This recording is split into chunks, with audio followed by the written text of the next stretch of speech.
আমি এখন খুবই চুজি আসলে কাজের ব্যাপারে। যদি বছরে একটি দুটো কাজও করি, খুব কম কাজ করতে চাই, but that has to B কোয়ালিটিফুল। ওই কোয়ান্টিটিটা না বাড়িয়ে আমি চাই কোয়ালিটি, যেটা বরাবরই আমি করে এসেছি। সো অনুরোধে ঢেকি আর আসলে চাই না, ছোট বোন হিসেবে আছে এই কাজটা আপু একটু করে দেন। সো এভাবে আর চাই না, আমি চাই যে কাজের ক্ষেত্রে যেন আমার দর্শকরা আশাহত না হয়।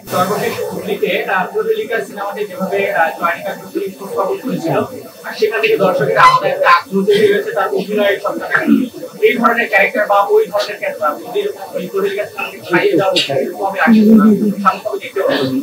হয় কি আসলে প্রত্যেকটা চরিত্রতেও আলাদা আলাদা, কোনোটার সাথে কোনোটার মিল নেই। তবে আমি কিছুদিন আগেও বলছিলাম একটা গণমাধ্যমে যে আমি এখন খুবই চুজি আসলে কাজের ব্যাপারে। আছে না অনেক সময় হয়তো বা র্যান্ডম অনেকের, যেমন আলহামদুলিল্লাহ যে যারা পরিচালক প্রযোজকরা আছে তারা আসলে যে কোনো গল্প হলে তারা চিন্তা করে যে হুগলিকে বা কাস্ট করা যায় কিনা, বা ওনাকে আমরা চাই এই সিনেমাতে। তো সেখান থেকে আমার দর্শকদের যে একটা ভালোবাসা তৈরি হয়েছে, একটা আগ্রহ তৈরি হয়েছে, একটা দায়বদ্ধতাও কাজ করে। সো আমি র্যান্ডম খুব একটা, যদি বছরে একটি দুটো কাজও করি, খুব কম কাজ করতে চাই, but that has to B qualityful. So শুধুমাত্র যে কাজ করার জন্য করছি, ইটস নট লাইক দ্যাট।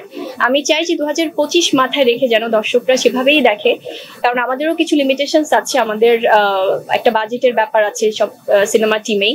তো সেখান থেকে আমি চাই যে ভালো গল্প, ভালো একটা প্রোডাকশন টিম বা ভালো একটা সবকিছু মিলে যখন হবে তখনই কাজ করব।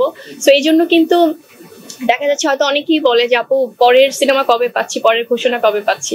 তো আমার মনে হয় যে আসলে ওই কোয়ান্টিটিটা না বাড়িয়ে আমি চাই কোয়ালিটি, যেটা বরাবরই আমি করে এসেছি।